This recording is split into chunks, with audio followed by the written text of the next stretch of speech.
And good morning, everyone. I'm Shadows Pub. Welcome to Pimp Your Post Thursday, taking place in the Steam at Ramble Discord and streamed live on DLive. For those who are new to the show, you'll see a message I'm going to drop into the channel with instructions for an emoji you use to enter the queue. When I see the emoji, I will add you to the queue list and put another emoji by yours. If you want to see where you are in the queue, visit the DLive link. Be sure to mute the sound there if you're listening here. When your turn's called, you will drop your link in the text chat and come into voice to tell us about your post. If you're unable to use voice, then you must have text ready to copy-paste into the text channel when you drop your link. So, how's everyone this morning? Very good. I was thinking everybody had gone quiet on me. Still slow moving, but I good. noticed that. We've got a heat wave moving into this neck of the woods. So, don't know what it's going to be like in your area. I heard on the radio today, I was listening to a Canadian rock station, and it said Canada Day will be 33 degrees. Yeah. Humidity's going to be worse. Canada Day being Sunday. All right, Ivan G is going to lead us off this morning. Hello. Hello. So this is the post I'm sharing. It was a DLive. I streamed a bit, finishing the 2000 cranes I was making. After that, I edited the post and added the pictures of the final work. It's a bunch of cranes and a bunch of roses on the door. So how If many do you have there? 2000. You've hit the 2000 mark. I'm not going further. Why not? Because my hands can't handle it. Ah.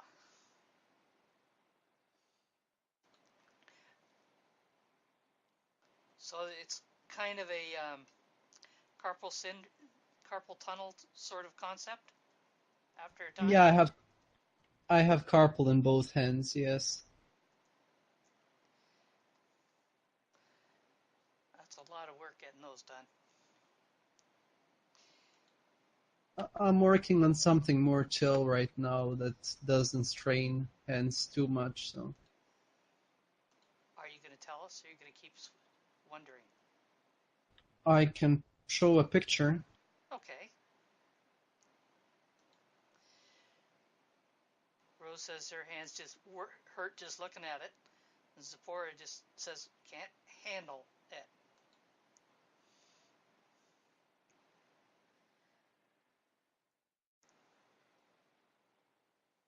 So now that you've made them and you've got them strung up like you do, what do you plan on doing with them?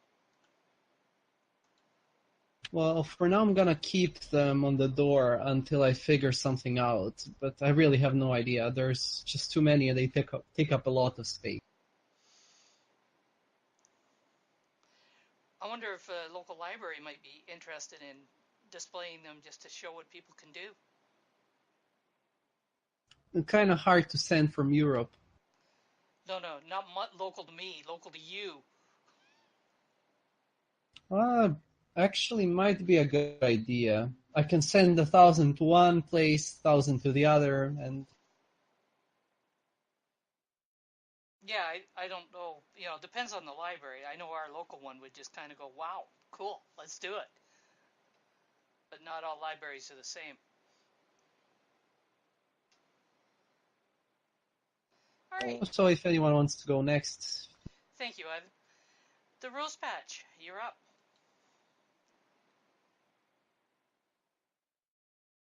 And I think Rose is going to present by text. Unless she's lucky today and has got a decent connection. And she is. Good morning, friends. I hope you're all doing well today. I recently got the idea to write a series of short anecdotes from the point of view of my toddler. This is the first one so far, and it was a lot of fun. These are great exercises for me because it's something small I can work on in between my longer, more involved articles or stories. And it gives me something to commit to submit to comedy open mic now and then. I can't wait to do more. I hope you enjoy. So these are going to be kind of putting on the blockchain the stories that parents always tell their kids later to embarrass them. Right, Rose?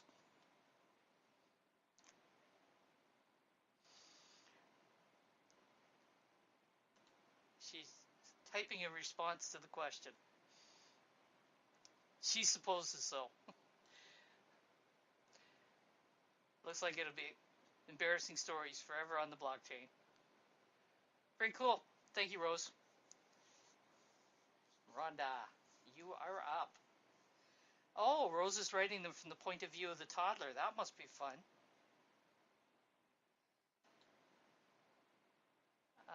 Fossey Gray, this is about presenting a post. When you're ready to present one, we can give you a hand. My thumbnail didn't show up. Daggone it. Yeah. Well, if they look at the, well, okay, now it's there up on Steam.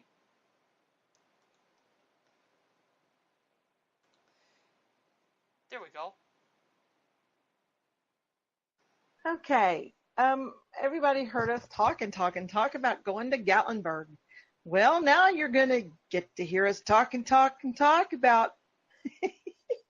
Muxie says, I see me. Now I'm going to get to hear us talk about us being in Gatlinburg. Guys, this was awesome. This was amazing. We had the best time. I'm telling you what.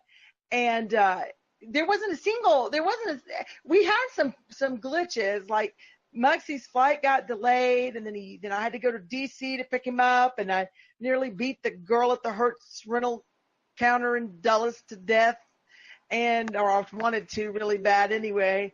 But it wasn't without glitches, but everything worked out so well. We didn't have a single bad go of things once it all shook out. So it was fun. We had maybe 13 block members there, 12 or 13. I've lost count, but I tried to get pictures of them all in this post.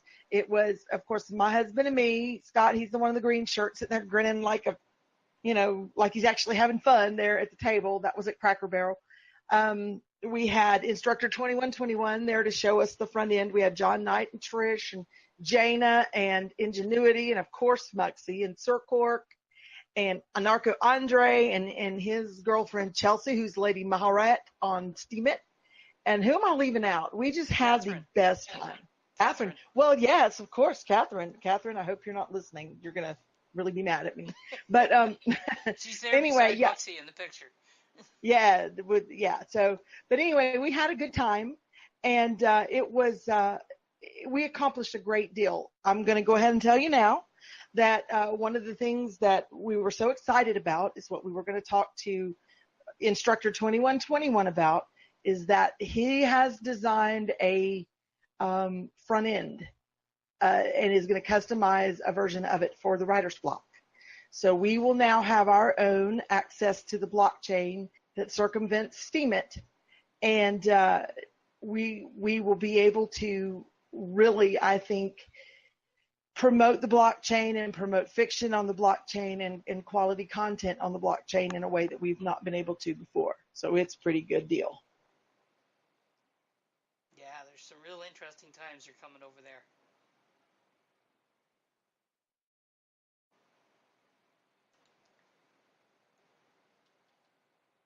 So there's some other stories yet coming out of Gatlinburg, is there not? Oh, there's probably enough stories coming out of Gatlinburg to make a week's worth of posts, just from my side of it. Muxie has posts. John Knight has been posting. Andre has been posting.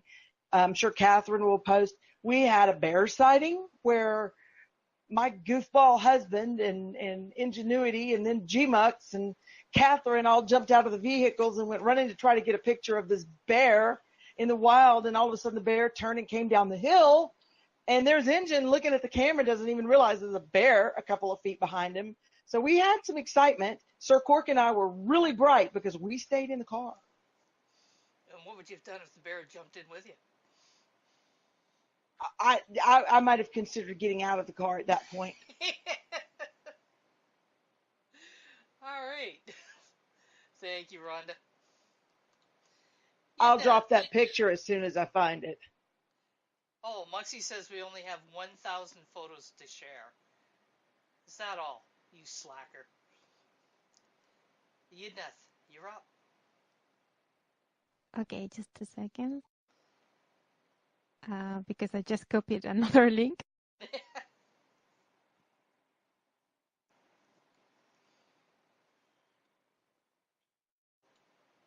All right. I got it. Just a What the second. show is about. It's about networking and promoting your posts. There's that bear picture up there too. There we go. So Pictures up. yeah, I'm sorry. Just like I was just like copy pasting marked out because I seem unable to remember, and I had it ready, but I was just like copying the diva line thing that I always forget. So this post is rather special because for once I'm not singing my own song. I'm singing the song of a fellow Stimian. And this post is actually me singing her song. And it's her name is Serena Matthews, aka Painting Angels here on Estimate. She's really a sweet, humble girl. And I know her since 2001. So this post is about the story of our friendship way before Estimate, and how Stimit reunited us again. And this is just like a little shout out to her work as well. So it was really easy because we're very much alike, and we love to talk about animals and birds, and we love nature. And I usually find songwriting very, very personal, and unless it's a geeky fantasy thing from my childhood, I don't usually do covers, but this came up so naturally. I mean, it was impossible not to feel that the song was part of me as well. And the whole post is also about how we met each other, how we found each other here all over again. And I think it's a sweet one, and I tried to make a really sweet rendition. I have to say that she won the open mic some weeks ago with this song. And it's the first song that she writes, just like the first new song that she writes in a while. And I have placed a candle all week for her to win with this song. And when they announced the winner and she had won, just like I literally cried. Just like I've won the contest a couple of times, but when she won it, I cried. Just like, oh, the magic candle worked. But it was not my candle. It was her beautiful song and her beautiful soul through the song. And this is just like my reinterpretation. I really hope you like it. You can also find a link to the original version, because I think never a cover can be superior to the spirit of an original. So this is just a tribute to her song and to our friendship. And there it is. Make sure to follow her as well if you like it. And there you have all the links that you may need. Thank you very much. All right. And she's here. Hey, Serena. Thank you for coming. Very nice. I've heard painting angels music over on Zaria's show on Sunday evening, and we've got so much talent on this platform. It's just stunning. Beautiful, beautiful work. Presented by an artist that is not lacking in talent herself. Well, we've been friends online for a long time. I mean, there's the story since 2001. There is even a portrait that I made for her like 18 years ago that I totally need to do a different drawing now, Serena, because now I draw better than that. So I think it was really sweet to write and really sweet to make. And I think we're both happy with it, because it was just like an exercise that I really enjoyed to do. And that's it. I don't take more time. Just check us both. And I hope you like the song. And Painting Angels is being typically Canadian. Priscilla made the song her own, transformed it into brilliance. Thank you, Yadneth. Sarge says there's an angel missing in God's choir. The voice was sent to us here on earth. Zipporah says both Priscilla and Serena are wonderfully talented, beautiful human beings. Nice work. Damien, you've got that act to follow.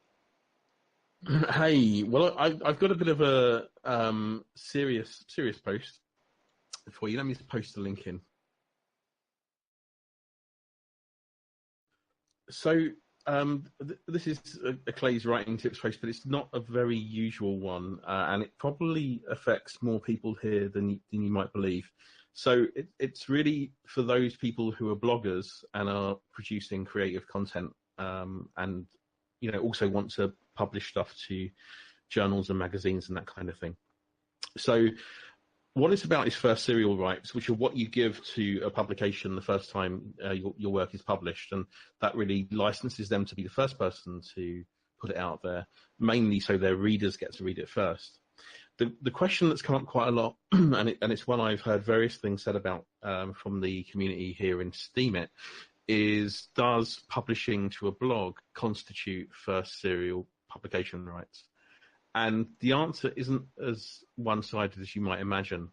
And really, that's what this post is about. It's covering the idea that, when you're posting something to your blog, your audience is so limited in comparison to, the major publications out there. The examples I use are Granta and the New Yorker, that it makes no difference. The readership they're looking to bring your work to has never read your stuff. So it makes absolutely no difference to them. And in fact, we've started to find some magazines that say we don't accept anything that's been published, but we don't include blog posts in that. If you posted it to your blog, that's fine. So if it affects you, take a look. I think it's going to be useful for a lot of people. Yeah, anybody that's interested in writing a blog beyond the platform really does need to be aware of the different options that they need to make sure that they set themselves up for. Well done, Damien. Thanks. Yeah, I think it's important to really know what it is you're doing here on the platform when you're posting and what you're not doing.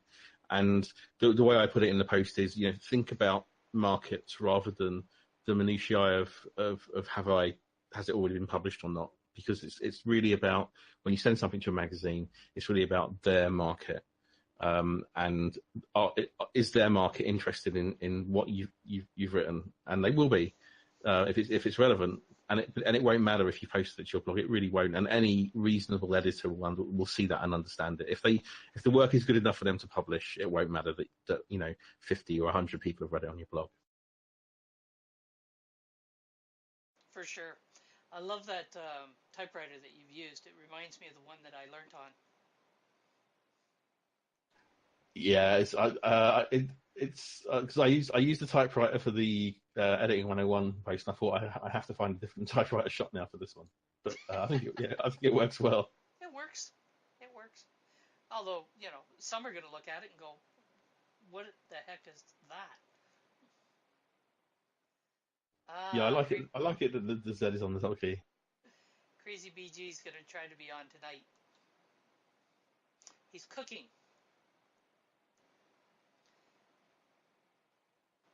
Yes, I am old, Sarge. We didn't have electric typewriters. Actually, we weren't allowed to use the electric typewriters unless we were in the business courses, and I wasn't. Thank you, Damien. Thank you, Shadows. That bass guy, you are up. And he's ready with his text. He says, "Good morning, good day, good night to everyone. Today I'd like to share my latest composition, the first part of the Trilogy of the Storms. My mind was in chaos for the past few weeks, from breaking up with a girlfriend, we've been together 3 years, to finals. I got pressed from all sides and couldn't manage to gather focus on anything up until 2 days ago when I managed to channel some bad feelings into creation. That's why Storm, the first part is called Storm 1, The Calm. It's in 19/8, has that dark, calm, mystic feel like before the storm. This is the audio version only, but in about an hour or so I'm going off to film a video, a playthrough of the song by the sea. It should be interesting. Thank you. Cheers. So there we go. We're getting the audio and the film is coming. Is that kind of like film at 11? He's not telling. All right. He said he didn't hear me. I hope you heard. All right. Thank you, that bass guy. We'll be watching for that film. And Activist Blog, you are up.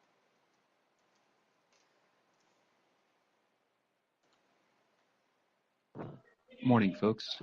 Morning. So this is another one of my posts kind of addressing a little bit of the darker side of what's happening in the United States.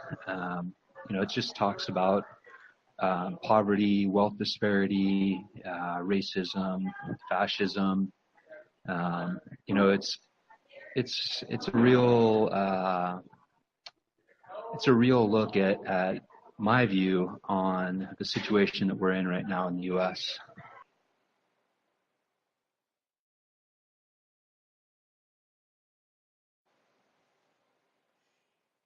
It really is turbulent times we are living in, and nobody really knows where they're going to go.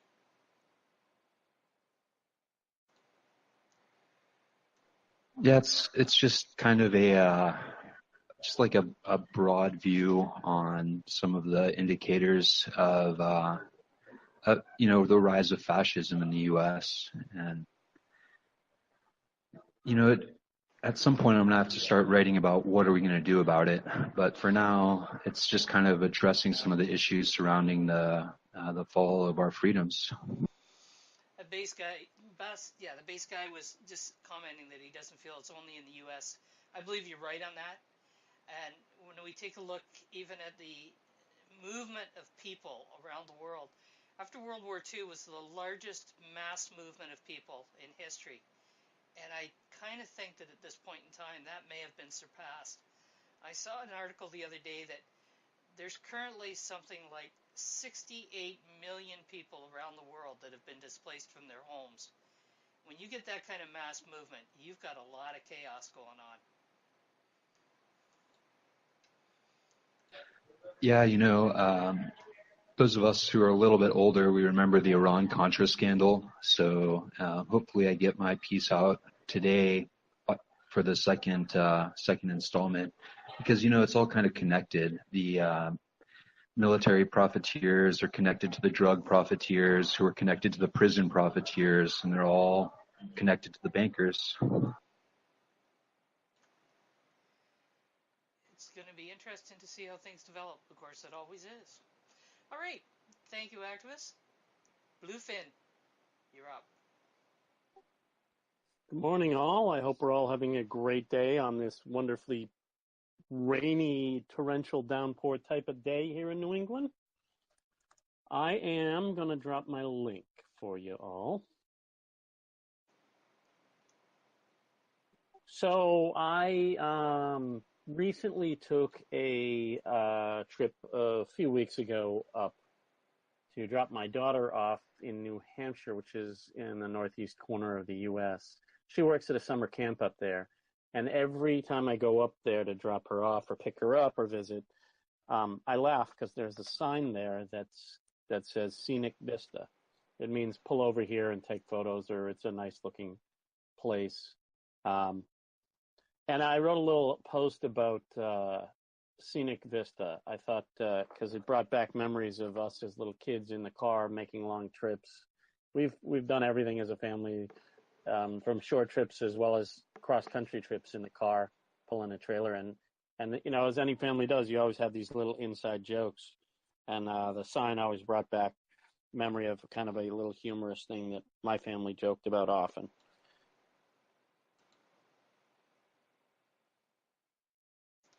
Nice picture. And for your answer, Movement 19, I am up in and around the Boston area and Cape Cod, which is out on the very tip of Massachusetts. Phoenix tells us that it's going to clear up before it rains again. She says for a minute she was like, oh look, it's going to be a nice day, but just for a minute.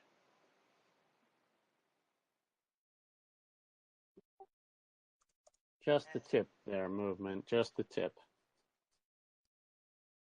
Kitty Girl says they're getting fierce thunderstorms in her area. We're overcast here, and I'm going to have to keep an eye on the weather because our music program in the park is on Thursday nights. And if the rain moves in, I'm going to have to move it. Oh, when do you guys have to make the call by? 2 o'clock. If it's raining at 2 o'clock, then it moves to the local arena. Okay. All right. It's not like you have a rain date. Everybody knows come Thursday instead. Come Friday instead. No, we have an arrangement with the township that it moves out of the town square and down to the arena in the case of rain. And very nice. Very nice. It works out well. All right. Thank you, Bluefin. Zipporah, you're up.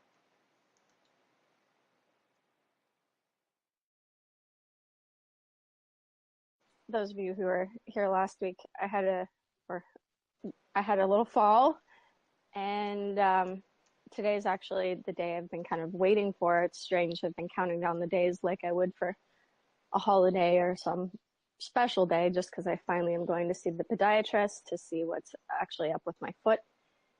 But I've never tried to write about an acute trauma before, and I felt compelled to do so while it was still, my emotional connection to it was still really fresh, while the memories were still really vivid and clear. And it was really therapeutic. I think and as much as I wrote because I wanted to share with other people, I also, I kept trying to make sense of what happened and recreate the accident and understand exactly how I got the injuries that I did. And as I did that, I realized it would be probably better and more beneficial to do that actually in writing. So that's this piece that I just shared, and some reflections on kind of making the most of these sort of unforeseen missteps, no pun intended. And yeah, it's a little bit of a philosophical reflection, and also just a pretty vivid account of what it actually felt like to fall backwards off an 8-foot loft. Yeah, I read that post the other day. You could almost feel you doing it, the way you wrote it. Yeah, well, I was really trying to, I think you can, when you read it, you can tell that I was trying, really reaching to understand what happened at that interval between when I left the loft and when I actually landed, which I'm never going to make sense of it, but I tried. Yeah, you did. You tried to track it down. Then odd stuff kept popping up and throwing your theories off. Yeah, I'm looking at my foot now, and I just don't understand. Like somehow I sprained my ankle. I like have this huge bruise and like scratches on the back of my left side of my ankle of the right foot. The huge bruise underneath the bottom of my foot, but then the break is on the top right near my littlest toe. So I don't understand how I hit all those different sides of my foot. It doesn't make sense, but it happened. Don't try to recreate it. Not physically, anyways. Never again. I don't think I need to do that again. Yeah, exactly. That's part of what I talk about in the post, is that it could have been so much worse, and there were little miracles built into it. So yeah, maybe it was my lucky break. For sure. All right. Thank you, Zipporah. Thanks, guys. Artemis North, you're up. Well, this is my U-log for yesterday. As always, going to Nick Group, there's always some sort of adventure. And yesterday was out in the parking lot ripping apart a door panel to get a tiny little knitting needle bag. It was kind of funny, and I was wearing white, of course, which I ended up not getting too badly dirtied. So I hope you guys enjoy the chuckle. My sister, the mechanic.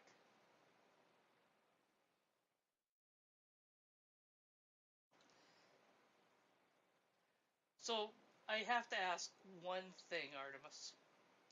Were there any parts left over when you put it back together? No, it wasn't a laptop, it was a car door.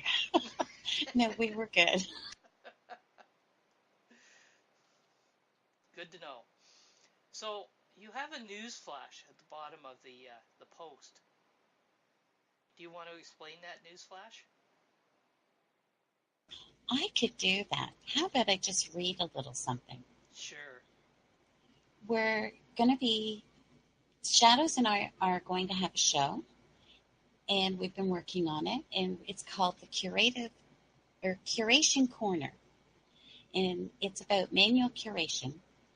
So here's what we've written up about it. Manual curation, people seeking out quality posts and sharing them with others, plays an important part in bringing to light good content creators who are often overlooked in the sea of posts on the platform. What does it take to produce a post which will get the attention of the curators?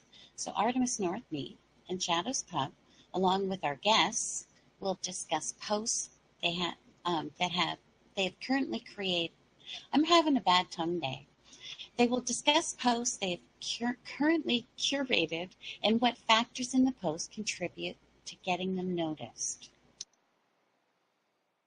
And our first guest on Tuesday at 2 p.m. Eastern Daylight Time, 6 p.m. UTC, will be Rhonda Kay from the Writer's Block. Woohoo! Woohoo! So we're looking forward to doing this, having a bit of fun with it, seeing what happens. Thank you, Artemis. Work Poetic, you're up.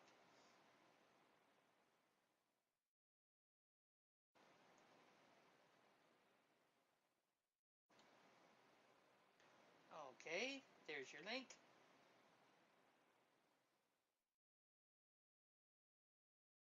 Warp, are you with us?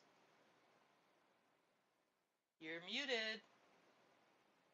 There we go. Good evening. Good evening. Tell us about Okay, your post. I have not been on I've not been on PYPT for 2 weeks now, I think. Nice to see you guys again. See you. My post came about as a kind of thought on some issues that I know in an article. I read an article on resource factor that says that if a woman is resource negative and she's married to a man that is resource positive, then there are chances of her losing every child that she experiencing miscarriages during pregnancy.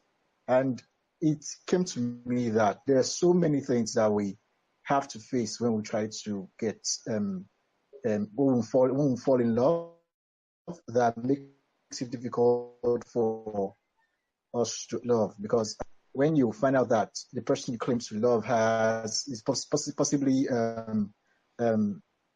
AS, like he or she has the AS blood type, and you are AS also, then it means that you guys can't get married because there's a possibility that you're having a little bit of trouble with your connection. Release the key and try again. Child. And that would definitely kill any chances of the Release the key and try again.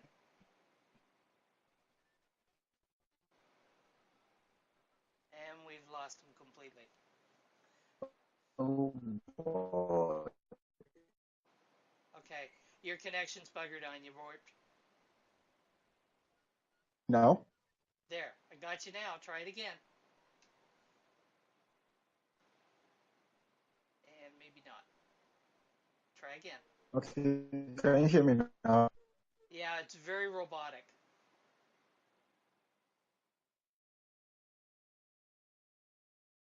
Give him a moment. Okay, looks as though his connections let him down. All right, thank you, Warped. You tried. Okay, Gleniosaurs, you are up. There we go.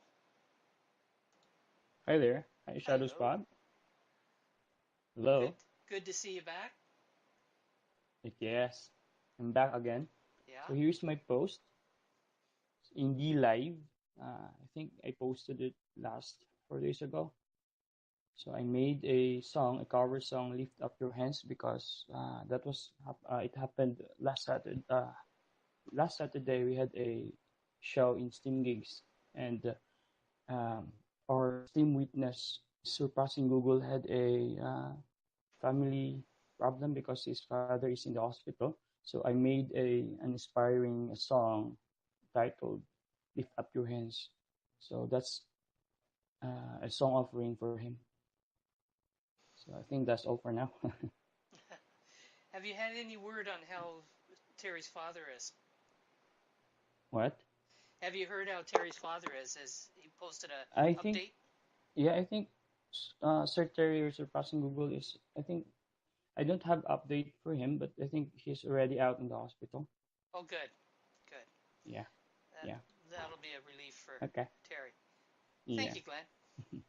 Okay. Okay. And Cap Barbie, you are up.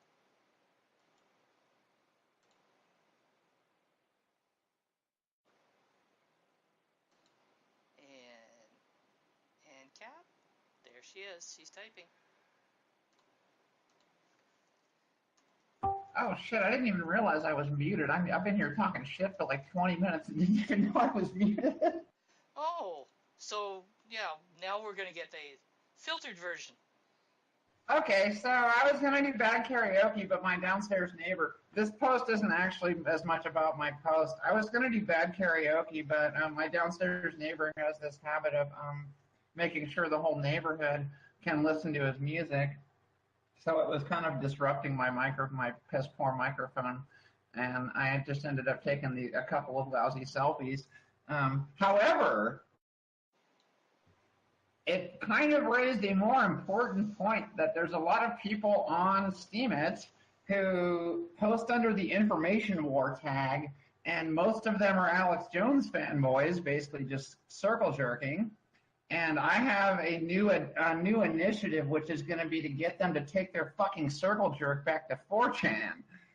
One of whom started passive-aggressively threatening me on that post because of my use of tags. And so I find that pretty hilarious. And go take a look at it. I think it's pretty funny. Also, I think I'm all about free speech, and like you can believe Alex Jones or whatever you want, but do some fucking homework and research, and like don't just take shit you see in the media at face value. I mean, that's about the moral of the story. I love your answer. I wasn't using that tag to promote my post. I was using it to troll you. Well, so look, they use the LGBT and transgender and all these other tags to just to be fucking assholes. So you're goddamn right I was using it to troll them. And look, that's all he can come back with? I'm like, oh, because you consider me fuckable enough, as if that's supposed to matter to me. So they can't come back with, hey, they're talking shit about me. No, you can't, because I meet your fucking rape standard, right? Like, that's supposed to fucking matter. I'm sure you were very, very enthusiastic about reaching their standard. How far down did you have to go? Well, let's see. In relation to recent events, let's say I was scrubbing the toilet. Probably. Those of you who get that joke, it was a goddamn good joke, right? Yes, so Zipporah, don't piss off ANCAP. No, it's just fuck. I'm all, like I said to him, I am not about censoring anybody. I am totally open to a civil debate, or like we all have differences of opinions and views on things. I'm down to discuss those things, But when it devolves into this like second grade just dick waving contest and insults and whatever, it's like, we're past the point of civility. And more importantly, we cannot accomplish any forward progress until we can at least just like speak to each other in civil tones. It's really that fucking simple. Yeah. For a lot of people, though, that's not simple. It's almost impossible for them to reach for. It's that poorly drawn lines comic that I posted a long time ago and I use as a meme now. Sometimes it's, there's this problem, I'm mad about it, and then the second character comes along and says, I have a solution, and the first character says, I don't want a solution, I want to be mad. And that's the whole fucking information war tag right there. They just want to bitch about some nefarious cabal sitting around smoke-filled rooms plotting world domination. And I'm like, look, if these people are as powerful as you think they are, they've already achieved world domination. Yeah, we're already screwed. The Hive says, civil tones, fucking simple. Laugh out loud, and Jack responds with, then men invented baseball bats. I mean, you're right, the Hive. That's exactly right. I mean, we might disagree about something, but as soon as we start shouting at each other, we're not going to get anywhere. And this is, like, true in fucking society. Like, Steam, it might just be this little blogging platform, but I know we call it social media, but it has no messaging feature, so it's a blogging platform. But I digress. I mean, that's why, especially in America, we're so fucked up and divided now, is because we just can't, like, try to empathize or sympathize with the, whoever our opponent is and come to some common ground. It's like, I probably agree with 75% of the things that the Alex Jones fanboys claim and think and believe, but we just can't get past the fucking transgender agenda or whatever the fuck it is. Hive says you can't even agree on who to fight with. There's a lot of truth to that. All right. Thank you, ANCAP. And Movement, you are up. Hey, can you hear me? I can hear you. Okay, good to see everybody again. Thanks for having me back. And let me copy and paste here. Okay, so I hope everybody's doing well, and it would have been cool if I followed Activist Blog, because this kind of goes hand in hand with a lot of what he was saying, and he said that, and I actually read through his post, not the entire thing word for word, but I got the gist of it, and he said, he isn't really focused on solutions at this moment. It's just kind of like pointing things out, raising awareness, which is important, and it's something I've been doing for years. So on my podcast Tuesday, the Tuesday weekly show that I've been promoting in here and other places, where I have one-on-one socio-political discussions, economic discussions with different experts in different areas, and sometimes it's sensitive and conspiracy related, and sometimes it's more just hard-hitting local issues. So along the lines of hard-hitting local issues, I had an author by the name of James Abro, who's also a friend of mine. He's been writing, speaking of blogging, and this is why I know what you guys were saying earlier about posting things to your blog and being published. Not a big deal to most publishers if they value the material. He writes for Talk Poverty, The Nation, and Rebel Society, which are three huge left-wing publications. And he's been on the front lines of homelessness, poverty, mental illness, and drug addiction and whatnot for many, many years of his life. In New Jersey, in particular, by the Jersey Shore, Ocean County, for the most part. He's dealt with a lot of people in the tent cities, and he gets his hands dirty. Like he doesn't work for a charity or an organization that's full of shit. Excuse my language. He does this on his own accord and out of his own pocket, and he's poor himself. He makes a living writing, but just enough of a living. And he actually lives in government housing, so he has like a lot of firsthand knowledge and experience. So he's recently in touch with an organization down in Colorado who's got some money to put behind him and really get down on some actual solutions. And so we on this particular, I've had him on my show before, and I've been trying to push him, besides pushing him to get him and his homeless people on Steam It so they can actually get some funding and make some money. Besides that, I've been pushing him to discuss some real world solutions like sustainability and off-grid living and that sort of thing. And so he emailed this recording of the podcast to one of the bigwigs over there at the Bourne Institute or something. I can't recall. I'll have to look it up. But they emailed back and said they loved the podcast and they're really interested in sitting down and talking. So kind of a big deal. Sounds like possibilities coming up for you. Yeah, well, not for me per se. Like my wife and I, we've kind of got things under control in our lives, and we're homesteading and going off grid on our own. And I'm doing fairly well on Steam It, where I see a lot of potential for growth. So I'm not worried if I just think of it selfishly about mine and my family's future. So this is more. We lost you. Did you drop the mic? Oop, I think your connection went wonky on you. It's raining here. I'm in Massachusetts too, so it's possible. Okay. All right then. Thank you, Movement. Thank you so much, everyone. I'll listen for a little bit, but I got to get cracking on another post. Yidneth, you're up. Hey everyone, again. And well, I'm going to share, I wouldn't say sheet post, oh my god, but it's going to be a very short post. And it's because I'm celebrating my first 1,000 followers.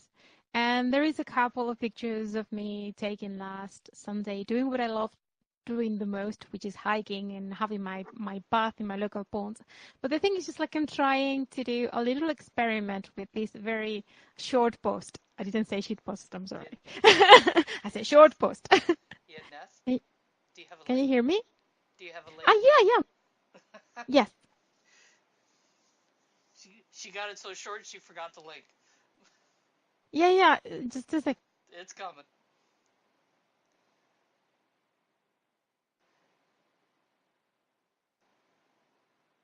Is good shitpost an oxymoron? Yep.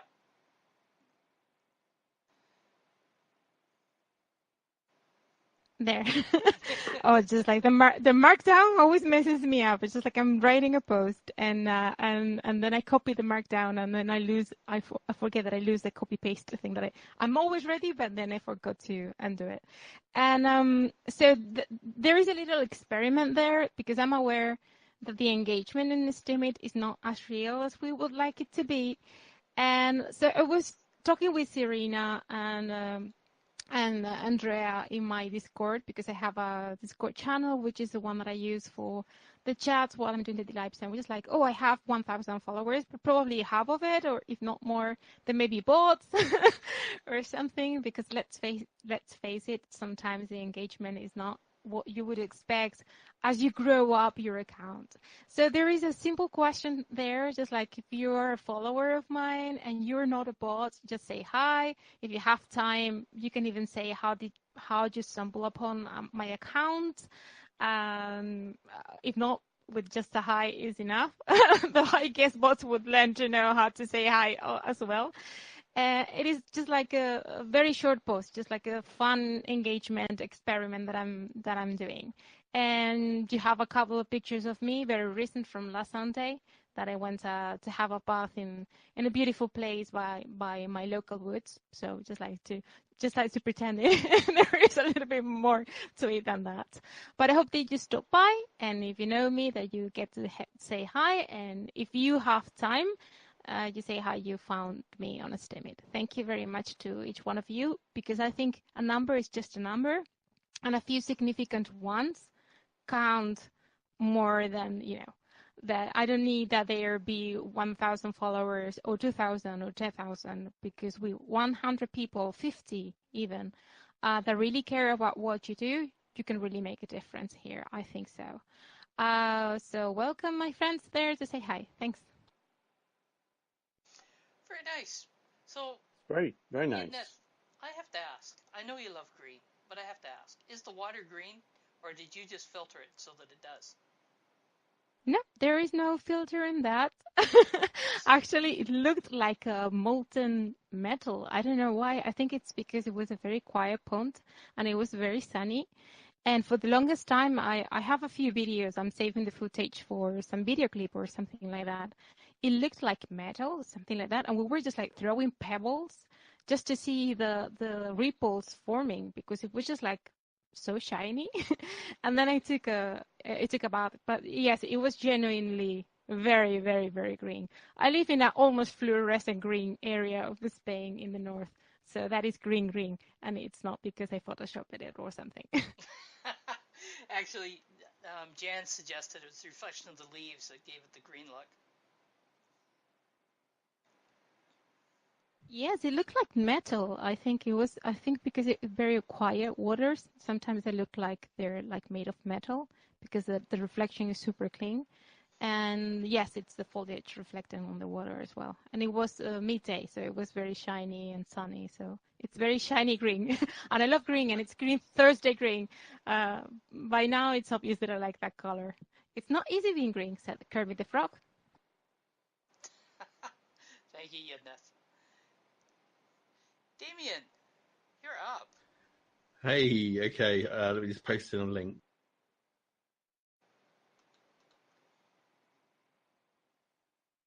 So yeah, last week I spent the week at my parents' place. I went back to visit them for a week, and one of my friends asked if me and hubby, who you can see there on the right, would like to go and visit Oxford for the day, which is where I went to university. And yeah, I jumped at the chance. So what this is a post about the day, specifically about the literary points that we went to see. We kind of, between the three of us, we sort of had a deal that we'd each pick one place we wanted to go to. So John, who's there on the left in that picture, wanted to go to the Ashmolean, which is great, really, really great museum. And I shared some pictures from there in this post and actually in here earlier on. And we had a great time there. Luke wanted to go to the Botanical Gardens. Now, if any of you have read Philip Pullman's His Dark Materials trilogy, you'll kind of know the reason he wanted to go there, because there's a very special bench that's important to the series. I won't spoil it, because if you haven't read it, you should go read it. It's a magical set of books. So, and at the end of the post, you'll see I took a photograph of the bench, and there's a picture of me and hubby on the bench. So yeah, that's really cool. And I wanted to go to what used to be one of my old drinking spots, which was the Eagle and Child, which happens to be where the Inklings, C.S. Lewis, Tolkien used to go and drink and chat. So I took some pictures around there. There's some different bits and pieces, bits of memorabilia and stuff in the bar, and there's pictures of that on the post as well. And it was a really fantastic day, a really, really good day.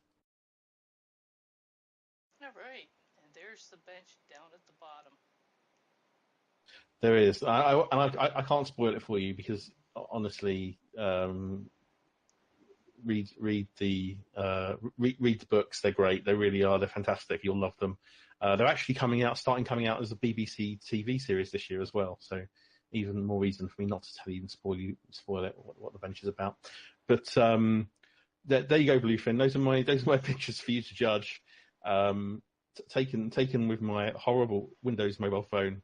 But next time I go, I'll take a decent camera with me so I can get a proper judgment. It's a great post. It is. Katrina says that's pretty cool to hang out where the legends have walked before you.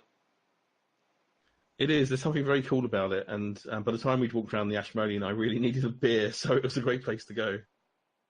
Was that a vegan beer? All beer, I think, is vegan, unless dogs fall into it, which I hear does happen. Accidentally, sometimes you get a dog or a rat falling into the beer, and they completely decompose within the beer, supposedly. So, if I go over to the branch and have a beer, I can claim to be a vegan at that point in time. Yeah, no one could question your veganism just for drinking a beer. You're fine. Perfect. Thanks, Damien.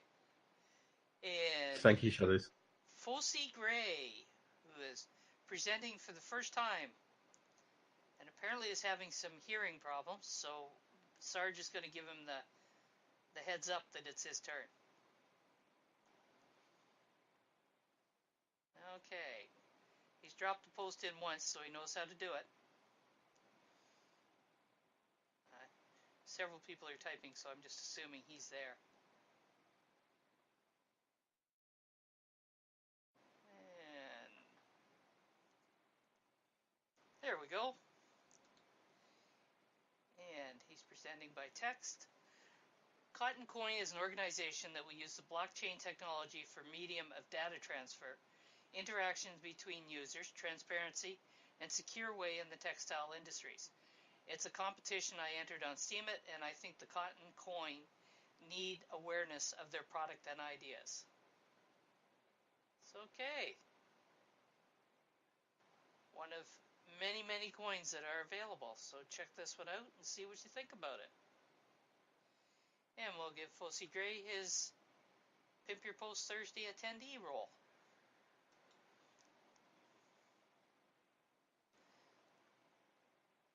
And just scanning down through. There we go. All right. Thank you, Fossey, and well done. Maybe next time you can actually get some sound on there. And Bluefin, you're up. And thank you to those that were helping him in the chat. Okay. So I'm going to pause a moment from being IT support, and I'm going to You're doing just... quite well at it, too. Thank you. Perhaps maybe the kitty girl could drop a picture or two to show him the settings and see if he's unmuted. For some reason, his audio is not working. I can't figure it out. But anyway. I posted one of our links a while ago for him to read. Yeah, your thumbprint didn't come up. That's all right. I dropped the wrong one. Oh, okay. Oh, yeah, it's a repeat of the previous one.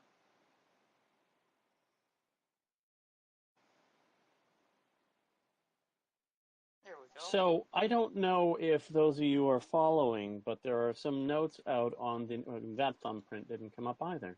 No, it didn't. And I didn't even get the little poop emoji.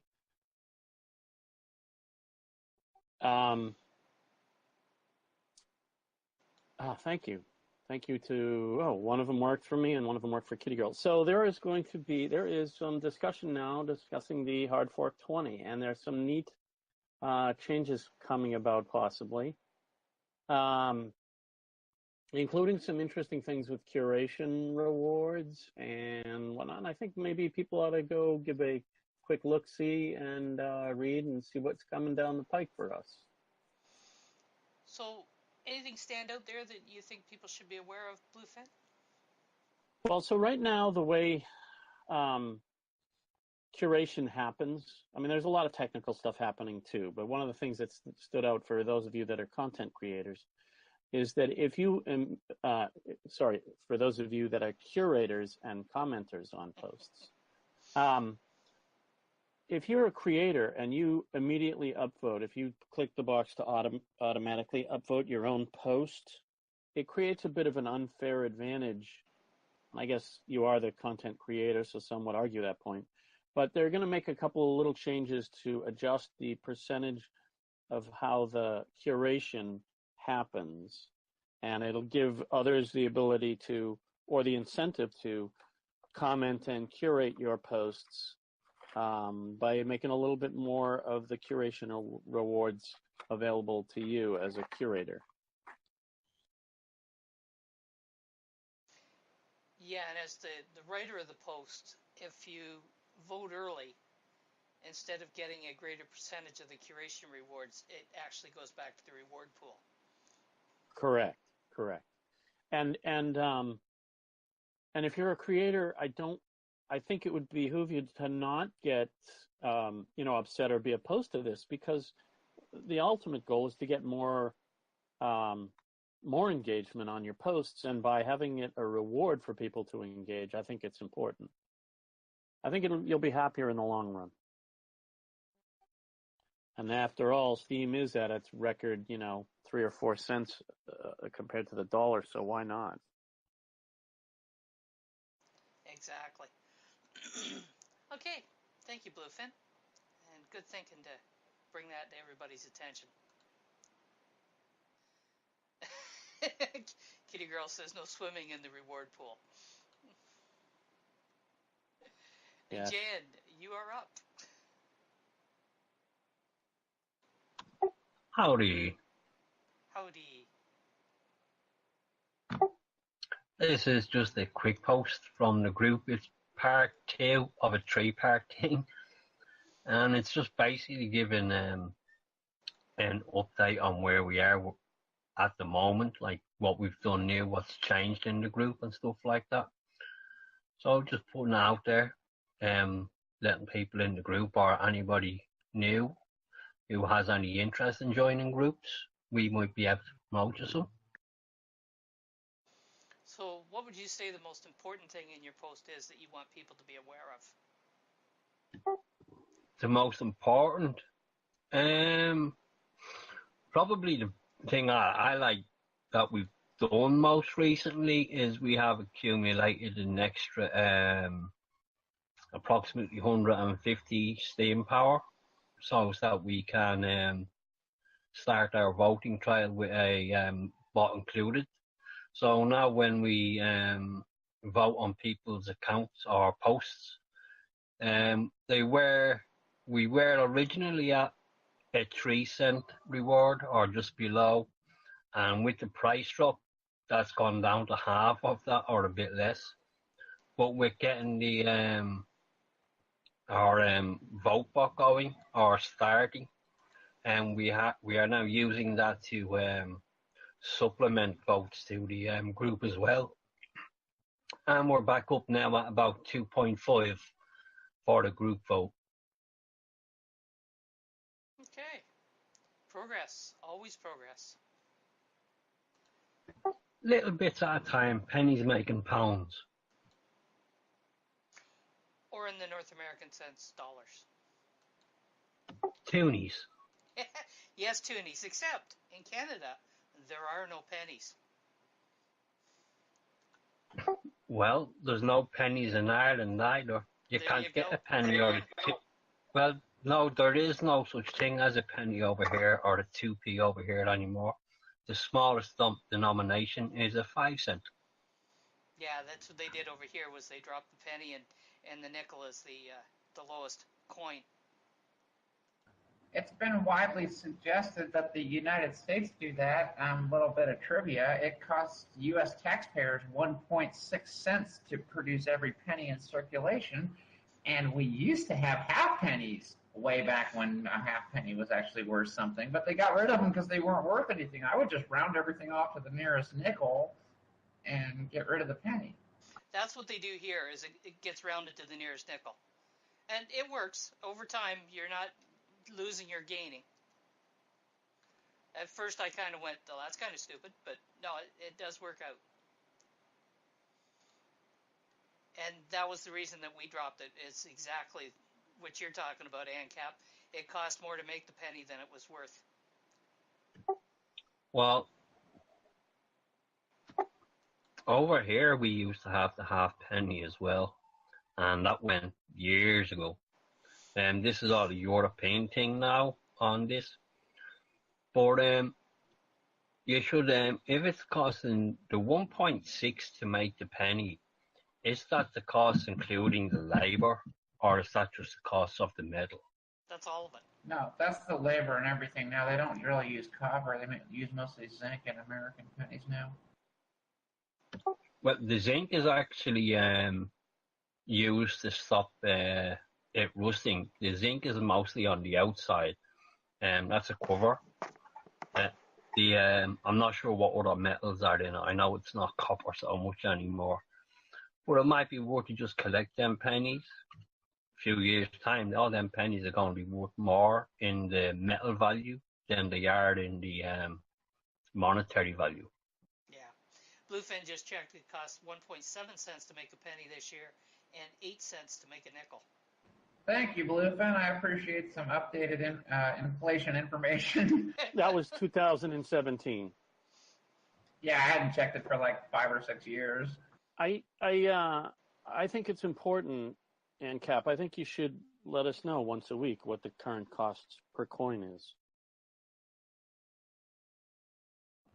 There was some study that the Treasury Department did, I don't know, I want to say like 10 years ago, that found it would be more cost effective to only make coins $1 and larger and do away with all coins that are any face value of under $1. I don't know if that was to actually save costs or if it was just because inflation's going to become so fucking rampant. It'll, I'm a billionaire, but it costs $200 million to buy a gallon of milk. Get your wheelbarrow out. We're going to get a loaf of bread. Yeah, I mean, like Germany before World War II or a couple of African countries these days. I mean, fuck does a wheelbarrow full of Deutschmarks get you? True enough. All right. Thank you, Jan. Ivan G., you're up. Oh, back already. Yes, we are. We just couldn't do without you. And he's going, oh. Wait, wrong link. Yeah, I see. Azaria's joined us. Just a sec. Okay. Hi, Azaria. Bet you're loving having Thursdays off now, aren't you? There we go. Finished it and posted and everything. All right. So I just basically commented a bit. I mean, I already said most of it about the project before. So, next. Well, that was short.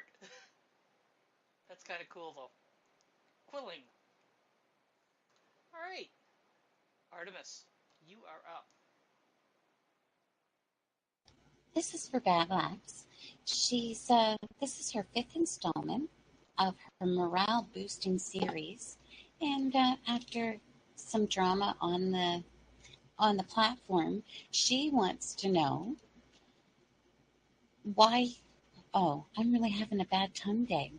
She wants you to use this post to network, and she wants you to let her know what keeps you here versus why you would leave. Does addiction count?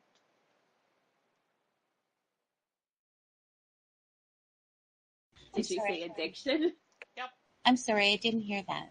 I said, does addiction count? Addiction to Steam? Yeah, I think that would count. Okay, that works.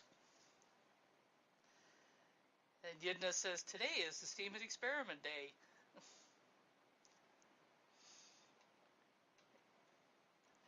ANCAP says that you have way with words there, Artemis. Well, did she say she's having a bad tongue day? Yes, she did. It's a new one. It's a new tongue. I haven't trained it yet. I won't even ask what the training process is. Artemis, so I want to do a comedy show with you, and we'll have to edit it down. I get it, but just our musings of Artemis, the wisdom of Artemis. I'll have to think of a clever name for it, but you have so many great one-liners. I'm a little jealous. I got to admit. I would watch that show. That sounds kind of scary.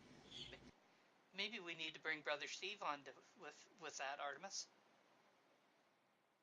Oh, yeah. You'd be laughing at him. Yeah. I love the description he gave one time about a mother that used to walk through the parking lot all the time with a kid that was really rather hyper. He referred to it as the monkey on the end of her arm, and we went, what? It was different. All right.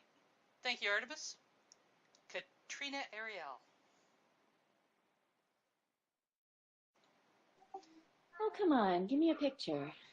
It's being really picky today about apparently who it's giving them to. There we go. The kitty girl. The kitty girl is special. It's true. Okay, thank you, They've darling. seen her value, and they're giving her the pictures. That's fine. I'm good with that. So this is the first song I've written on my new guitar. I did go out and get a new guitar after the cat and mouse breaking the other one. And apparently my old guitar is fixable, but I found this one and fell in love with it. So yes, yay for a new guitar. And I spent much of, not yesterday, but the day before, trying to figure out how to give myself a little bit of a break this summer. Because my partner agreed that I could actually leave without the children and run away. Oh, it's not black, sorry. It's this gorgeous turquoise green color. Yeah, I'm absolutely in love with it. I love it's like walking through the forest playing on your guitar green. Yidnith, I think you'd like it. But anyway, so I was trying to get a road trip to Colorado happening or a road trip to California happening, and I just ended up feeling like I was hitting my head against the wall. And in the end, it looks like Atlanta is my best choice. And I felt really defeated when I wrote this song because I didn't feel like any of the options were going to work. And trying to be the best mother I can to small children obviously includes a lot of sacrifice, and sometimes you can feel trapped and like you're putting yourself last all the time. So yes, Yidnith, exactly. Agree. Let the music do its work. And it looks like I'm going to be going to Atlanta.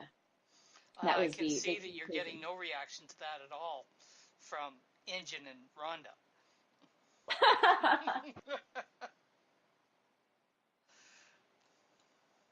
So you're heading for Atlanta for the 16th of August?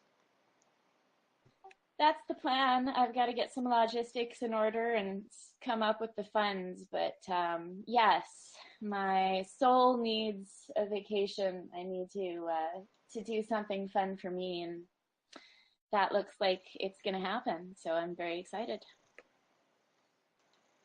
Wow, you're going to enjoy that. But NCAP says that she's hurt that you're not going to New York. Yeah, ANCAP knows how I feel about New York. That's actually why it was kind of an inside joke that I'm making here in public. Yeah, I feel the same way about New York. I just don't have a choice in the matter. Well, honestly, I would not be going to Atlanta if it weren't for the people that are going to be there, because Atlanta isn't particularly my choice in a destination either. I usually avoid Atlanta Airport. It feels strange to be thinking about going there as a destination.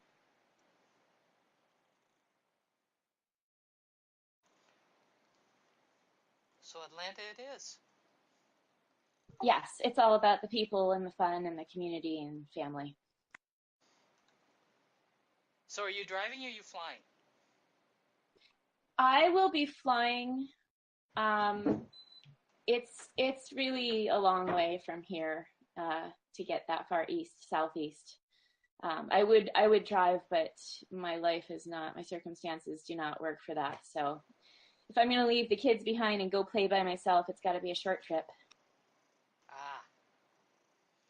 Yes, they do miss Mom, don't they? Yeah. Yeah, and you'd be hurt if they didn't miss you. True story. Thank you, Katrina. Thank you. Linny Plant is up. There she is.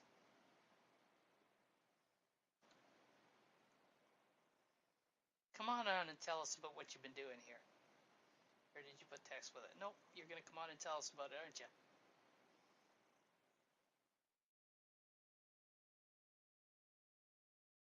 There we go. Hello, can you hear me? I can hear you. Can you hear me? I can hear you. Okay. Give me 2 seconds.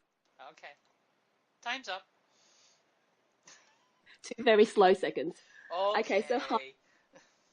Okay, so hi to everyone. As always, love your show, Shadow. I'm a bit sick at the moment, so if I sound a bit snuffly and scratchy, I apologise for that. And if I get into a coughing fit, I'm just going to switch to text or quit altogether. So I'm going to be quick. Okay, so I tell everyone that I'm on Steemit because I want to try different things. And I was here to write, but drawing seems to be turning out to be a big thing for me overall. I pretty much gave up drawing when I did my last graphics assignment in high school. And I still remember the disappointed graphics teacher who said to me, oh, you should have been more persistent. But I just didn't have the patience to do art and design. But with all these new digital tools that we have now, it's really kind of changed things for me. So because I can get an effect quicker, it works for the person that I am, which is extremely impatient. The tools that I've used for this post was a stylus, an iPad Pro, and the graphics application Procreate. So this is a logo, something I hadn't actually done for a decade. I'm pretty pleased with the outcome. So last weekend, I decided to work on a banner I mentioned to the witness Bank I wanted to do for him. It's a gift of appreciation for his willingness to hear me out when I approached him out of the blue completely to sponsor the community comedy open mic in some way. I just felt that under the quiet and serious persona, which is how I see him, he had a sense of humor. So I thought, you know what, they're well suited to each other. He should really be sponsoring them. So I did that. So for me, there are quite a few firsts on Steemit, and this again is, I'm always willing to try new things. So this is again another first for me, which is trying to secure sponsorship for a community. I won't do that again. I found it extremely stressful. I don't like talking to people about money. So my job as a consultant is that I can leave all that stuff to the sales guy to talk about dollars. But I was really pleased he came to the table to sponsor Comedy Open Mic, despite already supporting a lot of other projects and initiatives. I was really touched that he took the time to listen to a little account. He's very humble and he's a lovely gentleman. And from my experience, he takes the time to reply when he can. I feel we shouldn't really take these good top witnesses for granted who do a lot for the community. And he said himself that he didn't like to self-promo very much. So I figured, look, I should do my little part to help out of appreciation for him just being an all-around nice guy. So this is it. It's a logo. I thought it was quite fun. I thought it made him look approachable, and I stuck him on a pink cloud. And the reason why I do that is because everybody that I interact with online, I kind of imagine them as something, they're an avatar in my head, and for whatever reason, I always imagine him on a cloud. So I stuck him on Monkey Magic's pink cloud. Yeah, no, I actually had to send that to him before I actually posted because I thought he might get offended. But he was really good natured about it, so that was good. So since I went to all the effort, I figured, look, I may as well just promo the whole post for what it's worth. I don't normally do witness posters, but I feel that witnesses do have an important function. Don't ask me what exactly. They look after the servers, and that's all I really wanted to know. Even though I work in the technical field, and I was actually drawn to Steemit because it allowed me to learn about the blockchain technology by osmosis while I'm doing stuff that I love. Because the week before I joined Steemit, we actually had the innovation guys talk about blockchain technology. It was so boring. So I figured, hey, look, this platform, maybe I can actually learn about it in a more fun way. But what I discovered is that I don't really enjoy reading white papers and technical stuff about Steemit. So, what time I do have, I like to post fun things if I can. But anyway, I think that the witnesses are very important, and we should definitely use our votes when we can. I personally will take on recommendations from the communities I actively participate in. But as well as Vosvit Bank, there are others that I mentioned in that post that are good witnesses to me, and I personally want to cheer and support because I know it's very competitive. So yeah, look, I know that there's lots of other good witnesses out there too. So this is just my bit for doing the ones that I personally know. So if you have a moment, I'd really appreciate you going to have a look. And so that's it, really. Thanks for listening. All right. Well, I'll put a plug in for Noble Witness that includes the writer's block people like Rhonda Tan and Andre and G-Mux and Cork. So I'll put a plug in for them. That's good to hear. I'll have a look at them too as well. The thing about me is I like to put them at the bottom of my post, but I generally like to add the ones that I personally know because it feels a bit weird to promo people that you don't necessarily know very much about. But I'll have a look at those ones you mentioned too as well. Yeah, that's a team, the four of them, and they go under the Noble Witness witness name. There we go. There's the team. And now's probably a good time to remind everybody that July the 21st is the next witness chat here in the block. Just might as well put that little reminder out there. I'll make sure I attend as well. I missed the last one. I think I caught your last one at the end or something. So I'll definitely show. The recording's up on my account. And Katrina's going to put a shout out to Ingenuity and Jack Miller, and they're both good witnesses. And while we don't hear from him very often, let's not forget that Azaria's husband Shane is also a witness. We should hear from him more often, Azaria. We need to work on that. Wait, who's Shane and what's his witness name? Swalker 101. Oh, okay, right on. And then there's our Crimson from Follow BTC News. Yeah, I voted for Crimson, so I'm glad to so I definitely should pay attention to more what Follow BTC News does. So that's something that's on my, things to read up on. If you've been over on Steam.chat, there's one thing right there, and there's lots of others that they do, and of course all the work that Crimson does in all the various communities she's in.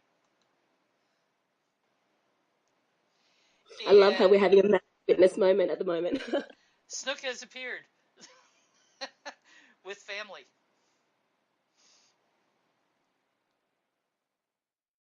Snook has got her son visiting, who's actually on the platform. Thank you, Katrina. Sorry. Yeah, thanks, Katrina. I do try to focus because I realize that I put too many, and I think that it kind of takes away for the ones that you really want to focus on. So I do try to keep, only a few. But I'm a big fan of guilty parties as well. I've watched them, constantly, support the veteran community. So that's something that I'd like to do a bit more for as well. Guilty not only supports the veteran community, he does fantastic work with steam cleaners and new Steamians. And a lot of it people don't even know about. He seems very humble. So I definitely want more. Yeah, he's very humble and unassuming. Okay, thank you, Lenny. Thank you. And Sarge, you're up. Speaking of veterans.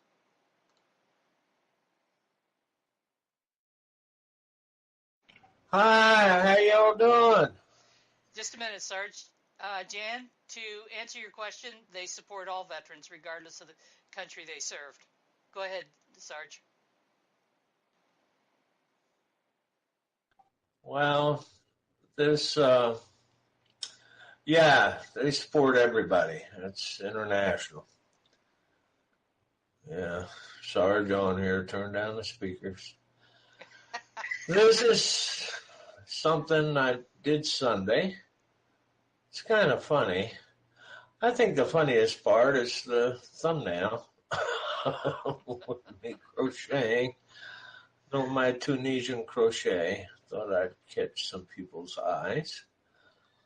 This is about an hour-long thing. That's not totally original. I got the idea from Globocop's Saturday show, so it's not to steal the thunder from Globocop, who I really like, believe it or not. Great guy, and he does a tremendous show on Saturdays. If you've never listened to his show, that guy's got good taste in music, so might head over there to MSP Waves, give them a plug. But this is me with just ramblings mixed in with my playlist of some of my favorite songs. And I will take auto upvotes. I will take any type of upvote you send me. And the pride is gone. If you hang around in the after chat, I'll let you know why. Thanks for listening. Steam on, everybody. All right. Thank you, Sarge.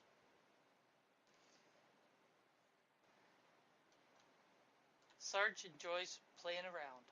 That's for sure. Tosove, you are up. Hello, everybody. Hello.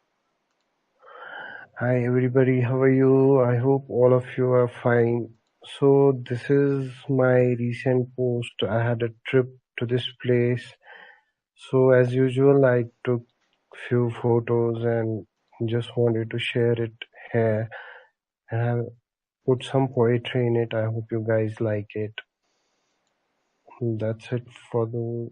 I usually keep posting my photos on the.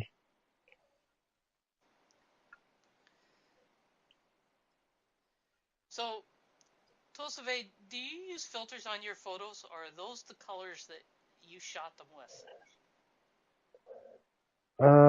I use filters sometimes, but not all the time because mostly these photos are like the true thing that I capture.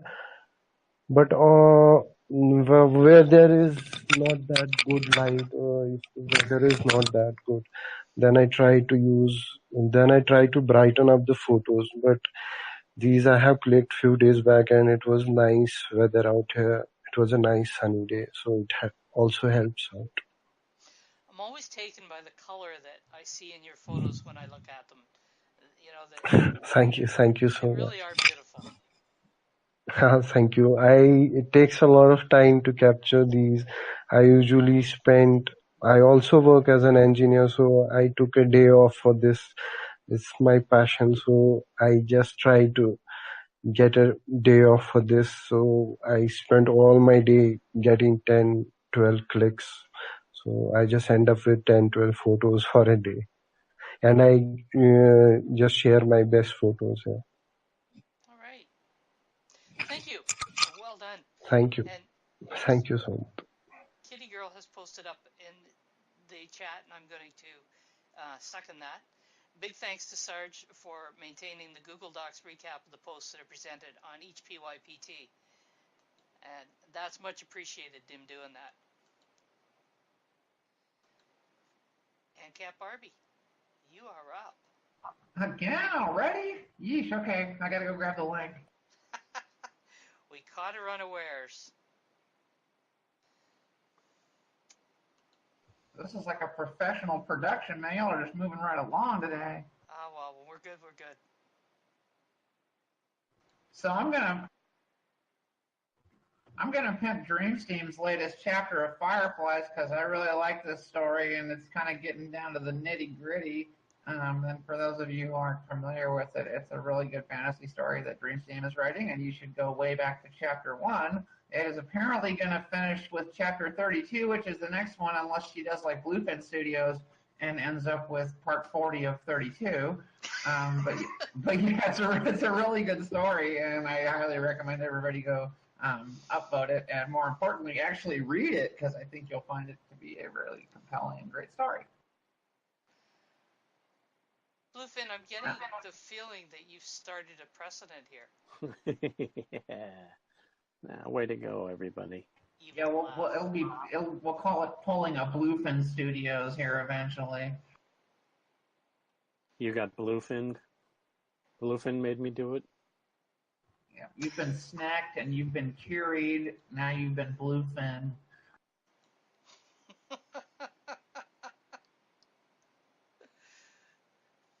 So there we go.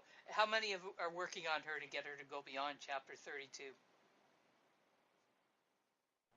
Well, and I gotta say, like, 'cause I see a lot of bad writing on Steemit as well, and so hers is both really good, and she's got this way of, like, you know how television has to write in 5 acts, so they leave you like in suspense right before every commercial. Somehow she's kind of managed to do that with her story here. Like, they're like almost all of them end with like, "Holy shit, you can't end it there! I want to know what happens." It's really kind of bad, but I love it. It's a good story. That's good. All right. Thank you. And Skip Online. He is going to do by text. She said she finished it a week ago, so I'm painstakingly expecting the next one every time to be the end. Engine's just informed us. Well, for those who are following it, spoiler alert, like the shit is going down in this chapter, so yeah, go read it. Okay.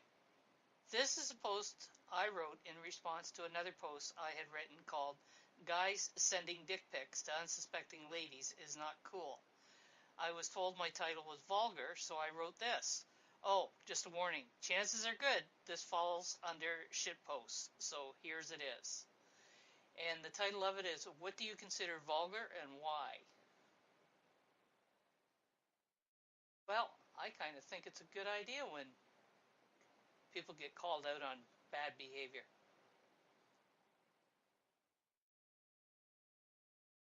Okay. Thank you, Skip.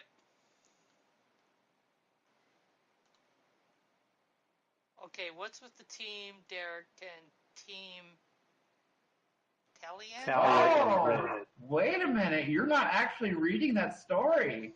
I haven't had time. Oh, you need to go read it. I mean, you're one of the people on the writer's block. Yeah, it's a good story. It's well written. Yeah, Derek is the main antagonist, and Talia and Bert are the main protagonists. And I hate to hijack somebody else's post pimping, but yeah, Dream's team has been kind of conflicted because she really is rooting for the protagonist in her own story, but like half the fans are rooting for the evildoers. Of course they are. Derek is misunderstood, says Bluefin. Aha.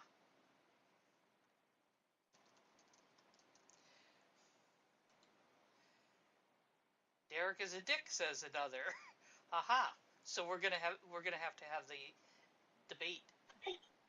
Nobody will listen Derek to is this. a boy's name. It would be. Nobody's going to know his story when he gets his head ripped off in a few days. So I'm just saying. Well, yeah, I that'll thought do it. you probably shouldn't call him a dick and then talk about ripping his head off. Why?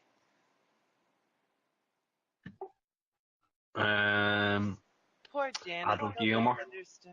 Why? dot. Yeah. And as See, Katrina how do you says, know? he's fictional. How do we Adult know he's humor. fictional, Katrina? How do we know?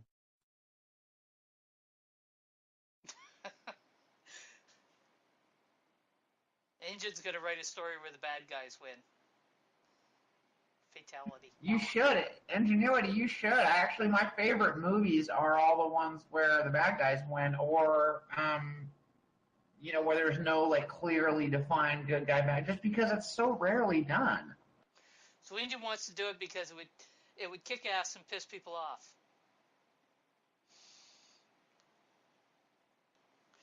But generally speaking, the bad guy has to have some kind of redeeming quality, so it ends up by the end of the story he's not really the bad guy.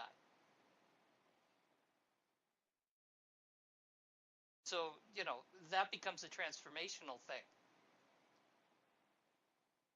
That's so why how are The you going to keep Departed. it bad all the way through it? That's why The Departed is my favorite movie. Not only because there's no good guys in it. I mean, so the bad guys kind of win by default because there's no good guys. Bluefin says ocean steam. There's possibilities in that. We could debate that all day. Thank you. Snook, you're up. Oh, that was fast. Oh, she says. Well, yeah, but some of us have been here for a while, not just waiting for you to get up. Like, I was. How did you know I just woke up? Just a guess. And it worked. You're right. and then I had two people both talking to me, like right when I woke up. Well, yeah, because they were waiting for you to get up. They were.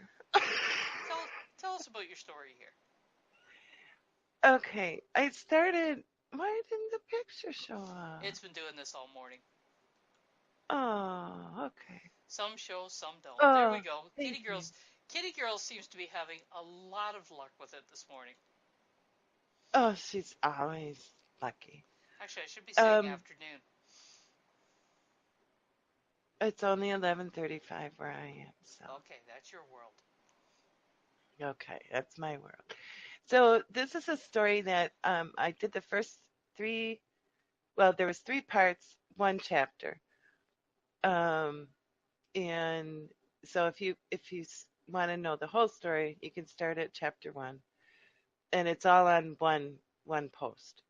And this is the start of chapter 2, and it's a world of based off of the picture that you see that I made back in like 2012. And I was cleaning out my computer and I came across it and it just kind of started to write itself, the story. So, I love when the and I characters can, sit at the keyboard for us. yes, yeah, yeah. And It's like having a I'm, ghost do it for you. it is, it's really cool. And I had the, I haven't, well, I haven't been feeling well. So I had this part of the story in my head and notes on it. It's the first time I've ever done notes for a story because I didn't have the words. I wasn't able to write it. So then I couldn't fall asleep last night. So it actually got written between 3 and guess what, 5 a.m.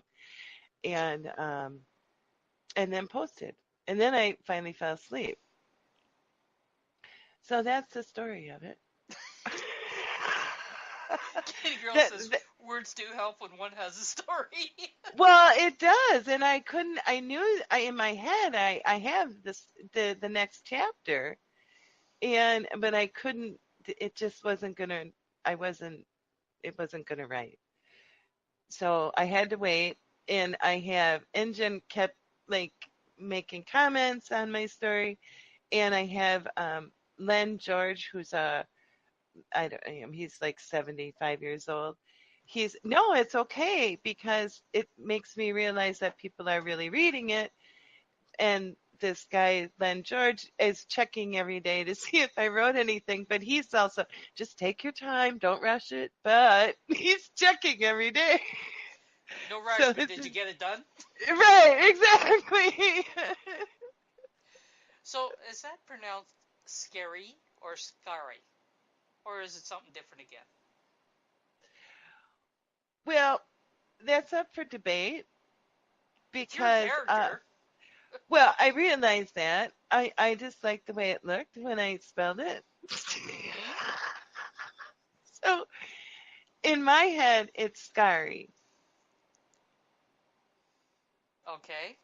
which is like, yeah, yeah, it's scary.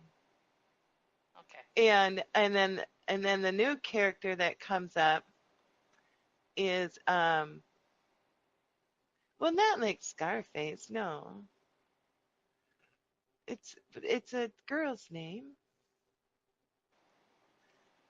but and then Rook is the guy that just got added, but I don't think that's spelled right either. How'd you spell it? ROOK. Yeah. What's wrong with that? ROORK. Oh, ROORK. I think it was late. Scary plus Rook equals snark. I don't know. I was trying to read it this morning, and but they kept talking to me because I was looking for typos. There might be a few typos. By the way, Stuck, Yes. I hear you being a bad influence on my sister. She was up till 4 a.m. Yeah. She was. That's why. That's part of it. Why is my phone is possessed today, and it keeps going off, and I think that's actually what woke me up this morning. Yes. Bluefin, she is the author. Have you considered? I think he knows. So we could have a little contest about how we want her name to be pronounced. I kind of get the point when you ask the author about their own characters and they don't know how to pronounce it or spell it. It's She's not the author. She told us that the characters wrote themselves. Good point. Good point. right. Yeah, and She poor. wasn't even there. She was talking to Artemis all night. True enough. So Well, I guess you better get with the characters and find out what's what. yeah, I'll have to find out. Yes, your sister. Well, I felt bad, so I had to help her, and I think I did. I hope. But that Actually, took. so Artemis is quite good at staying up most of the night. All are a little lonesome, but we blamed it on you anyways. Oh, did you? Okay. Well, she was here before I was, so. Artemis tends to be a bit of a night hawk. Yes, I talk to her most nights.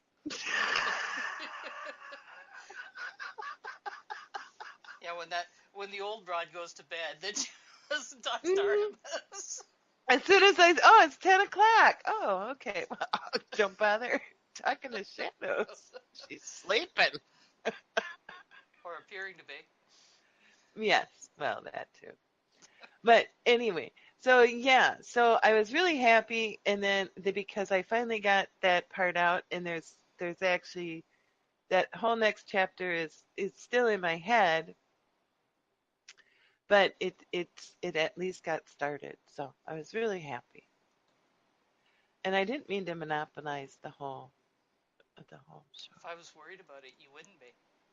Okay. Well, which is true. Which is very true. Injun says when Artemis goes to bed, Shadows is getting up. How do you know we're not the same people then? People used to think me and Sim Girl were the same people. There you go. Yeah. It was funny.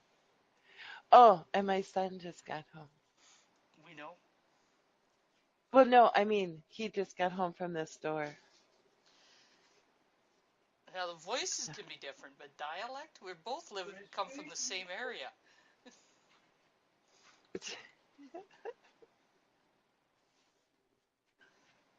Yeah, they do have very different voices. Yeah. Okay. All right. I'm going to put you on speaker, though, so that they can hear you, too. God help us. I know. The kitty girl, you're up. Hello, everyone. I am back again today with more flowers. We've had some lilies blooming in our yard recently, and I think they are just some of the prettiest flowers that we've got. There's a flower down here that's called a daylily because the flowers usually bloom for just 24 hours or so, and then they wither and fall off. But there's so many blooms on the flowers that then the next day another flower will open up. And those daylilies they even grow alongside the road down here in the ditches and stuff. It's pretty amazing. But usually the wild ones are orange in color, but the ones that we've got here in the yard are all different colors. There's some that are lavender and yellow. There's some that are mauve and yellow. There's some that are almost completely mauve. There's a kind of a rusty color one. And then the most glorious ones of all are the white ones. And I actually think they're a different species, but I'm trying to confirm that now. But the ones that I've got here in this post are in the genus Hemerocallis. And I actually found a little bit of information about one of them in a Czechoslovakian or Chechnyan, I guess is how it should be said now, website. I had to use Google Translate to translate it. But I will be posting some more flower pictures as these open up and the season progresses. But I just think they're very, very pretty, so I had to memorialize them in the blockchain. So enjoy the pretty flowers. Thank you, kitty girl. I see Sarge mentioned that his sister has tiger lilies all over her yard. It reminded me of the story that my husband used to tell me about his father and a friend of his who were both Catholics, one being Irish and the other one being Protestant. And on July the 12th, Frank's father would take a tiger lily over to his neighbor, and on the 17th, his neighbor would bring over a shamrock. That was kind of how they kept peace in their families, so to speak. One kept reminding the other of the differences and the similarities. Well, tiger lilies are in the same family, I believe, biologically as these daylilies, but they're a little bit different. It's not the same genus and species, but the same family. But there's another lily that is very common that a lot of people call it a tiger lily, but it's actually called a Turk's cap lily. And I'll post a picture of that in the chat here. Actually, that was one of the first pictures I ever posted when I joined Steemit last year. But yeah, that's actually a Turk's cap lily. A lot of people do call it a tiger lily. I think it is similar, but it is a little bit different than all of these that I'm posting now. Yeah, the ones up here they call tiger lilies look considerably different than them. They're far more orange. Yes, it's really crazy and confusing sometimes with flowers. There's so many that look similar, but they're very different. In fact, I noticed somebody posted a picture of some stitchweed flowers just a day or two ago on Steemit, and those are another one that's very commonly confused with chickweed.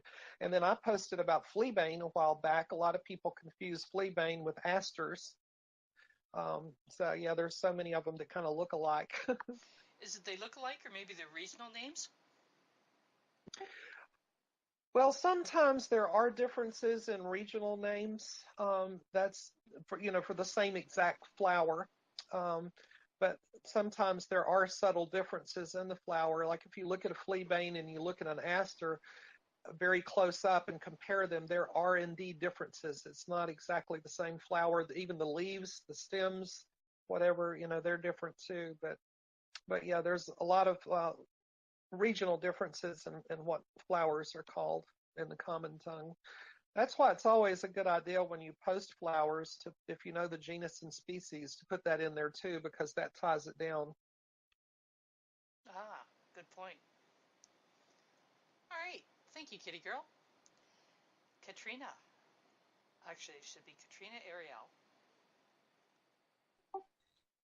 Ariel. Okay, I'm giggling over here. Ooh, the picture came through. Yeah, you got lucky. Woohoo! Thank you, Witty.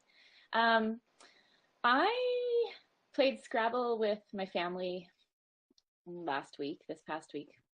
And as the words were coming out, I'm like, ooh, I could write a story about this. So obviously, if you look at the picture, we cheated a little bit. We were playing with two. We were playing with two not quite 4-year-olds. Yeah, Bitcoin came up. We had to take it, even though it didn't fit on any of the little arms. So I wrote a free write. It isn't really a free write. It was sort of a free write, but. So it's like a Marianne West free write? No, not a Marianne West free write. I used the Bluefin, yeah. No, but skis is not kiss, and kiss goes much better in any story that I'm writing than skis for the most part. I mean, I could write a winter story, but anyway, it was just, I used these words as a writing prompt, so I called it a free write. It wasn't really a free write. I guess it depends what your definition of free write is, and apparently that is a touchy subject for some people. But I edit my stuff, and I try to make sure that I'm always putting out a professional story, even if it's just a fun short story.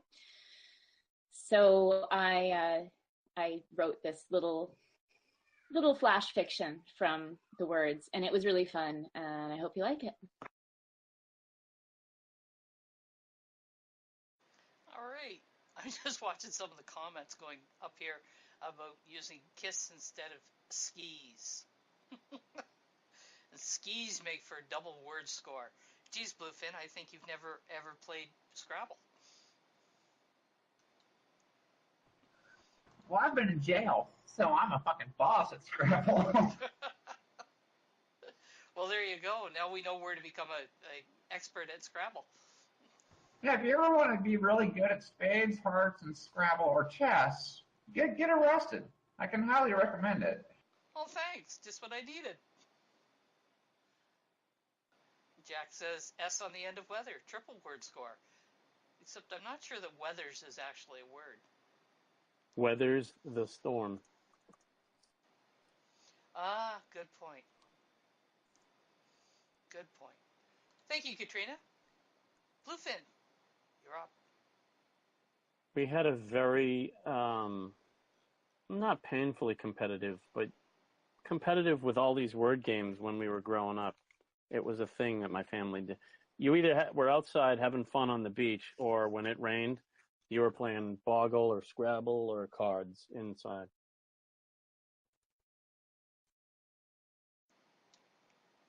So, I would like to actually got a preview. Well, that was nice. Thank you, Mr. Steemit. That's very nice of you. I just thought I'd toss this out there, and it's a little photography post. I have this weird vine that grows up in this one tree right in front of my deck. And it comes every year, and it either comes in first green, then this orangish, fades to yellow orange, and then it becomes bright red by the end of the summer. Bright red. So. Do you know what it is? I am not a Latin guy. I really don't. I know that it is not like a poison oak or anything like that, because I've played with it plenty and not reacted. The oils don't seem to bother. That's pretty anyways. Very cool. Thank you, Bluefin. So, Bluefin was the last on the list. So if anybody else wants to present, they need to speak up. Did I see Stairway to, what's that, Stairway to Heaven? I think he mentioned he did want, or is it a he or she? I don't remember. Not sure. Well, they wanted to present. Okay, they mentioned it. Stairway, if you've got one, come on up. Ooh, Shane has joined us. Yeah, gender neutral PYPT.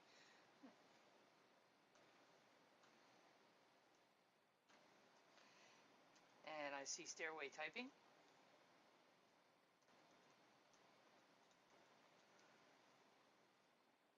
I have not written an introduction. Okay, well, I'll tell you what I'm going to do, Stairway. You go ahead and write your introduction, and Katrina can go ahead and present.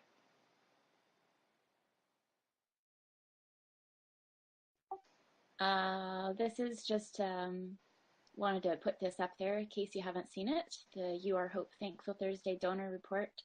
And when Steam goes down, the charities don't get as much. So, please keep You Are Hope and TARC in your thoughts and give them upvotes as high as you can.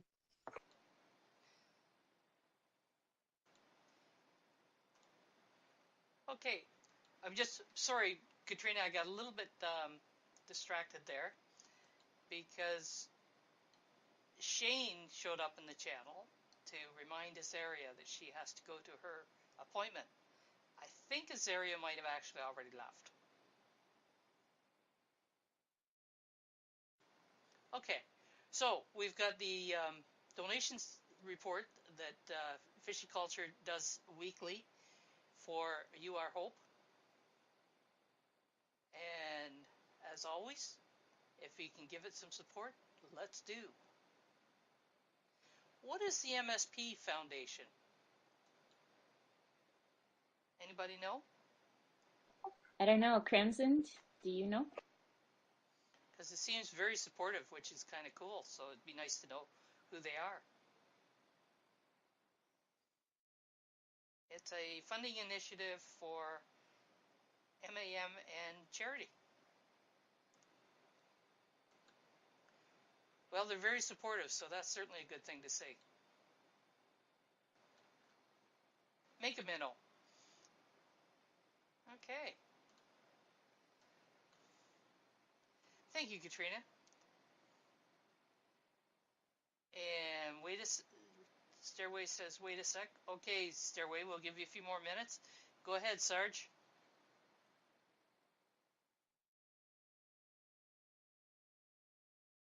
There we go. A few days ago, I put this in a nominate someone's post channel. This is by Jack Miller. There's a lot of talk this past week, it goes from one drama thing to another drama thing to another drama thing, and I represent that. But this is nice. This is something very positive. Even if you don't upvote it, it's well worth a read if you haven't looked at it yet. Jack Miller, out of all the veteran witnesses I vote for, with the exception of guilty parties, Jack Miller's probably my favorite, and I'll tell you why. We used to have a saying in the SUC, Marine Corps, for those of you that have never been in the service, that's what we used to call it, the SUC. He not only talks the talk, but he walks the walk. And what I mean by that is, he'll see a problem. He'll not just talk about it, but he'll come up with a possible solution and then not expect anyone else to act on his suggested solution, but he'll act on it. He'll do something about it. And he's got two bots here that he's put together. Whitelist bots, he calls them. And you can, I'm not going to give the whole article away, the whole post away, but if you want more information, you can check it out. You like it? If you have the delegation, I know times are tight on Steam, but hell, we've been here before. Anyone that's been here for longer or close to a year, these ups and downs, they come and go. But, yeah, I may even delegate to this and lead by example, because this is good stuff. This is really good stuff. Thanks. Thank you. Positivity is a very good thing to have at this point in time, because with the price being down, people are they're a little bit down on things, and things flare up fairly quickly, often over things that they really don't need to flare up over. So a little bit of positivity goes a long way about right now. Okay, thank you, Sarge. Yeah, and I was cheesing Ingenuity. cheesing on Jack Miller.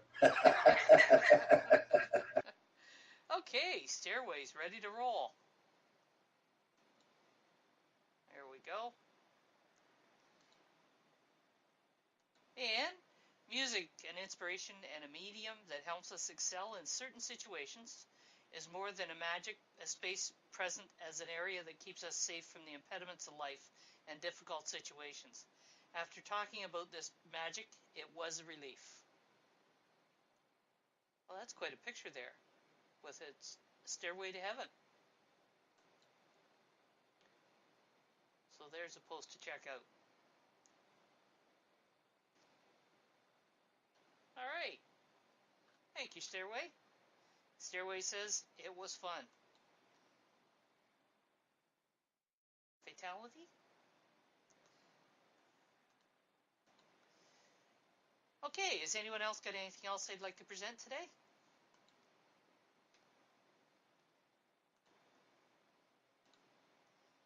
And going once, going twice. And you've been listening to Shadows Pub, host Pimp Your Post Thursday, morning edition from the Steam at Ramble and broadcast on D Live. Until next time, it's all about community. And goodbye, Wilma.